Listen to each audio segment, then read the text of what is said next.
podem ver até em imagem também, né? Cláudio Oste, estava com saudade do Cláudio. É isso aí, né? Olha, em um ano com um fundão eleitoral de quase 5 bilhões de reais, fica o questionamento. Quanto custa uma campanha eleitoral? Pois é, as campanhas estão nas ruas e muitas pessoas têm curiosidade sobre esse assunto. Quanto custa para fazer uma campanha, por exemplo, para deputado estadual, federal? Tem diferença de um cargo para outro? Outros questionamentos que surgem principalmente depois da liberação de quase 5 bilhões, não é, para os partidos fazerem as campanhas, o tão famoso fundão eleitoral. E para falar sobre esse assunto, como o Buganza já adiantou, nós estamos aqui no estúdio com o jornalista Cláudio Oste, especialista em comunicação e marketing eleitoral, que atua há muitos anos em campanhas eleitorais e vem nos ajudar aí a esclarecer um pouco de como é que caminha essa campanha. Bom dia, Cláudio, prazer em te receber. Bom dia, Raquel. Bom dia, Vinícius Buganza. Bom dia. Conheço quando ele não era famoso. E a Raquel capaz. Estou aqui para responder as perguntas que vocês quiserem, esclarecer as dúvidas, né, que possam vir. Sim, toda campanha aí para o executivo, a gente sabe que elas são caras, já foram muito mais, né? Era uma época que, inclusive, as pessoas aproveitavam para trabalhar e ganhar dinheiro, né? A gente sabe que esse perfil mudou muito, mas o dinheiro não reduziu. Como a gente falou, tem esse fundo eleitoral bilionário aí. Como é que estão caminhando essas campanhas? Bom, eu vou dizer para você que eu discordo. Esse dinheiro reduziu muito, tá? O que aconteceu? Antigamente, as campanhas elas podiam ser financiadas também pela iniciativa privada. Sim. Né? E então entrava muito mais dinheiro na campanha. Esse valor de 5 bilhões, ele realmente é muito grande, assusta. Mas se você fizer uma divisão por candidatos que participam da eleição, esse valor é muito pequeno. Tá? Eu sei que é uma coisa estranha falar, mas pensa o seguinte, vamos fazer uma conta básica. Na campanha passada, para prefeitos e vereadores, né, nós tínhamos no Brasil 300 mil candidatos a vereador, mais uns 30 a 40 mil candidatos a prefeito. Se você pegar esses 5 bilhões, dividir igualitariamente para todos os candidatos que participaram, não é um valor expressivo. Você não vai ter aí 2, 3, 5 mil reais para cada um. Né? Até porque não são todos que recebem. Né? Exatamente. O que normalmente acontece dentro dos partidos, porque não existe uma regra clara de distribuição desse valor depois que esse valor vai para os partidos, é que o partido ele define prioridades. Então, por exemplo, chega um montante para o partido.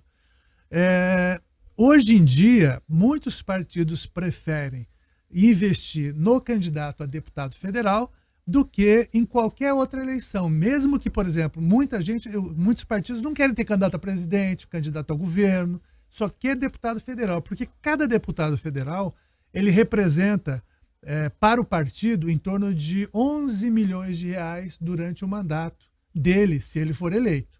Então, para o fundo partidário, é muito mais interessante você eleger 2, 3, 4 deputados federais do que eleger um governador, por exemplo. Né? Agora, por que eu digo que as campanhas elas ficaram diferentes e ficaram mais em conta? É a coisa de 15 anos, por exemplo, uma campanha para deputado federal, ela chegava a custar 4 milhões de reais. E hoje? Hoje você, dependendo... Porque essa conta nunca é muito exata pelo seguinte... Se o candidato ele é muito conhecido, o custo de campanha dele é menor, porque ele não precisa se fazer muito conhecido, porque ele já é.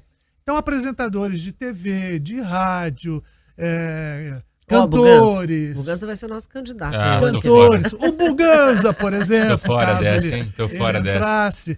Então, quando as pessoas elas são muito conhecidas, esse custo fica menor. Mas imagine uma pessoa que tem um baita de um currículo, que tem informação, que é preparada, mas ninguém conhece. E é a maioria que tenta levar o nome dela para o público de uma forma geral. Isso tem um custo, né? E muitas vezes ela vai ter que participar de 2 até 3 campanhas para conseguir ter alguma visibilidade. Agora, Cláudio, o dinheiro diminuiu, né, para as campanhas, mas isso não quer dizer que que o fundão não aumentou muito, né? A gente fala assim, diminuiu com certeza de onde vem, porque você falou que não vem, como a gente sabe, não vem mais do privado. Sim, mas sim. do público vem muito mais agora. Né? Sim, Isso porque, é evidente. assim, é sempre aquela conta meio maluca, né? Que, por exemplo, o fundão, ele é um dinheiro que ele é retirado do imposto do contribuinte diretamente para ir para o fundão, né? E esse dinheiro é distribuído para os partidos. Por outro lado, quando a iniciativa privada antes financiava, né, as campanhas, esse dinheiro também era pago pelo mesmo eleitor. Mas Né? vamos voltar aqui. Vamos Você ser falou honestos. que... Era do mesmo eleitor. O eleitor acaba de qualquer forma pagando a conta. Exatamente. Vamos voltar aqui. Você falou que antigamente era 4 milhões. Há quantos anos você falou? Uns 15 anos. Uns 15 anos. Se a gente for considerar agora, mesmo com essas variáveis, mais ou menos quanto Sim. custa uma campanha no deputado federal hoje? Depende. De quanto a quanto, sei lá, só pra gente ter uma assim, noção. para o candidato, se ele tem alguma visibilidade já, ele consegue, às vezes, fazer uma campanha vitoriosa com 800 mil reais, 900 mil reais. Tá? Se ele não tem nenhuma visibilidade, aí a conta fica mais difícil, porque com esse valor ele dificilmente ele vai chegar num montante suficiente para que ele consiga espalhar o nome dele. E como é que espalha esse nome? Você tem que ter, por exemplo, lideranças conversando com as pessoas nas cidades. Você tem que ter cabos eleitorais para levar o santinho, levar o discurso do candidato. E tá usando isso ainda, a gente estava conversando aqui, né, Bugando? Será que as pessoas vão continuar fazendo santinho, jogando lá pela rua? Eu acho que tem um fator que pode impactar da situação de hoje não se poder levar mais o celular para a cabine. Por quê? Antes todo mundo deixava a colinha no celular, vamos supor. Hoje não dá, você vai ter que fazer a colinha no papel. Então a gente vai voltar a entregar papel, e porque a pessoa, de qualquer forma, vai ter que levar um papel para o número da... Isso vai ter diferença, Cláudio? Mas assim, ninguém parou de entregar papel até hoje. E não vai parar de entregar. Por quê? O santinho você coloca, por exemplo, na caixa de correio da pessoa. Tá? Às vezes ela não pega no celular. Né? Ela não tem... A gente tem que pensar umas coisas assim meio malucas, mas, por exemplo, 90% de quem usa celular no Brasil, ele é o tal do famoso pré-pago. Então o cara compra um pacote pequeno, só para as emergências. Se você manda uma imagem para ele não quer baixar para não gastar os dados dele. Ou pode não ter o dado para baixar. Ou pode não ter o dado para baixar. Isso acontece também. Acontece muito. Então o santinho não, ele vai chegar na mão das pessoas, tá? E você tem que fazer com que ele chegue para muita gente. Você imagina o seguinte, um candidato a deputado federal, hoje, para estar assim, ser competitivo, ele tem que fazer em torno de 80 mil votos, tá? Para se garantir. 80, 90, 100 mil votos. Para você ter 100 mil pessoas votando em você, você tem que chegar a quase 1 milhão de pessoas. Porque não é porque a pessoa recebeu o seu santinho, ela vai votar ou em você. ouviu falar do Buganza ou da Raquel, que vai votar nela. Você tem que convencer. Então é muita gente que você tem que impactar. Então você falou liderança, cabos eleitorais, vai continuar a impressão de papel, de santinho? Sim. Jornaizinhos, adesivo para carro, Perfureide. A gente viu... todo esse enxoval, ele continua. Final de semana mesmo, muitos deputados fizeram a colagem de adesivo. Foi uma movimentação grande. E outro ponto, Cláudio, é o seguinte: muito se fala na TV aberta que nos últimos anos perdeu força. Isso é evidente. Muitas pessoas estão migrando para o streaming, estão passando muito mais tempo no celular. Só que a gente vê também que os candidatos estão dando muita importância para a televisão aberta também. Tanto que estão indo em debate, como não foram em outras campanhas, como estão indo em entrevistas, como estão lutando por espaço, por minutos na TV aberta. A TV aberta continua sendo um fator preponderante. Mas pensa o seguinte, é óbvio que houve uma migração muito grande das pessoas para o streaming. Mas a mídia aberta ela ainda tem um impacto muito violento. Mas é muito violento. As pessoas não têm ideia do tamanho disso daí. Por exemplo, as campanhas eleitorais elas já estão acontecendo há anos. Não para a campanha. A campanha não para. Esses dias eu fui dar uma palestra para um grupo de candidatos. Eu falei assim, olha, e o partido falou, não, a gente está pensando em lançar candidato. Isso faz 1 mês e meio. Eu falei, então vocês já começaram errado. Porque quem vai vencer a eleição já está trabalhando há pelo menos 2 anos. Não é agora, opa, virei candidato, quero ser candidato.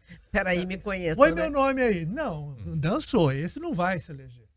Por mais dinheiro que invista, ele não vai se eleger. Então, o que acontece?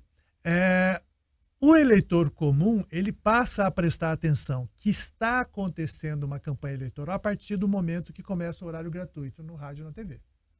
E é aí que ele pensa, opa, tem campanha. A partir daí, ele começa a prestar alguma atenção, né, nos candidatos, certo? E a decisão, principalmente para o legislativo, deputado estadual, federal e Senado, essa decisão para o legislativo, ela acontece na última semana para a maioria. A maioria chega na última semana e alguém fala, tem campanha, a votação é domingo. Opa, quem que eu vou votar? Ô, Cláudio, a gente tem uma pergunta ali que eu achei interessante, deixa eu achar, do Mário Pereira. As campanhas mais curtas barateiam o custo ou não? A campanha mais curta não é que ela barateia, né? É que você percebe o volume de dinheiro nesse período pequeno. Mas o ideal mesmo, assim, para quem trabalha com isso, e eu acho também para o eleitor, é que as campanhas fossem um pouquinho mais longas. Porque quando ela é muito curta, o que acontece? Ela prejudica quem não é conhecido. Tá? Quem já é conhecido, em 40 dias você relembra o eleitor e se o cara quiser votar em você, ele vota em você. Uhum. Agora, para quem não é conhecido e quer ser candidato e quer se fazer conhecido, a eleição ela precisava ter um pouco mais de tempo, principalmente de exposição na televisão. A gente gosta de atender o nosso público, né? Então o público está falando também sobre showmícios, né? Que acabaram, né? Hoje é proibido, não se pode levar. E aí a pergunta vem, mas agora virou cultomício, né? Vão nas igrejas para pedir voto. Até que ponto pode? Você chegar ali na missa, no culto, né? Aproveitar ali o meio ali do sermão para pedir voto? Olha, há uns 2, 3 anos atrás havia uma discussão muito intensa, inclusive com ações na Justiça Eleitoral, sobre o abuso de poder religioso. Tá? Porque a gente já sabe que existe, a lei já proíbe o abuso de poder econômico e o abuso de poder religioso. O problema é que é difícil você comprovar isso. Né? A lei ela não prevê nada contra o abuso de poder religioso. E a gente sabe muito bem que o poder de alguns pastores, de alguns padres, é muito grande sobre seus fiéis. Né? Então, quando eles recomendam, a chance de eles serem atendidos é grande. E isso é uma maldade com os demais candidatos. Por quê? Você tem uma plateia muito diferenciada dentro de uma igreja. É diferente você ir para o calçadão de uma cidade e pedir voto. Ali você tem um pastor, um padre, um líder religioso que teoricamente fala por Deus, né, e pede o voto para alguém. Quer dizer, esse peso é muito grande. Agora, deveria sim, na minha opinião, que houvesse uma forma de coibir esse tipo de situação, até para você democratizar mais os eleitores, né, a eleição. Porque é aquela história, né, bem o que ele falou ali, né, se a pessoa já não é conhecida ou não iniciou há muito tempo antes, e em 2 meses ela não vai conseguir ser eleita, um mero desconhecido. Eu vou lá, me lanço candidata. Não vou conseguir, mesmo né? Com dinheiro, né? Porque dinheiro não é sinônimo de ganhar a eleição, né? Se não tiver estratégia, se não tiver uma forma de chegar no eleitor convincente, não adianta ter milhões e milhões, né? O dinheiro ele é importante porque às vezes a pessoa... Esses dias eu estava na rua, a pessoa fala assim, olha, já está gastando dinheiro. Eu falei, minha senhora, a pessoa precisa ter santinho para distribuir, ela precisa ter gasolina para se deslocar para as reuniões, ela precisa ter a roupa, porque tudo é custo, né?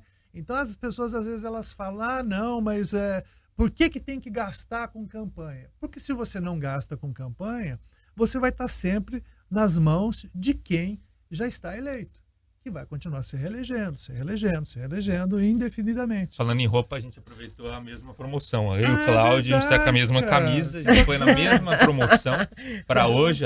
Não, esse na verdade eu comprei no camelódromo e eu mandei gravar. Você mandou ficar igual a sua. Entendi. Vamos falar de outro ponto de vista, os dois frequentam elegantes lojas É. E olha, ele tem bom gosto. Muito obrigado, muito obrigado. Cláudio, muito obrigado pelas informações. Esse papo iria longe aqui. Renderia um programa.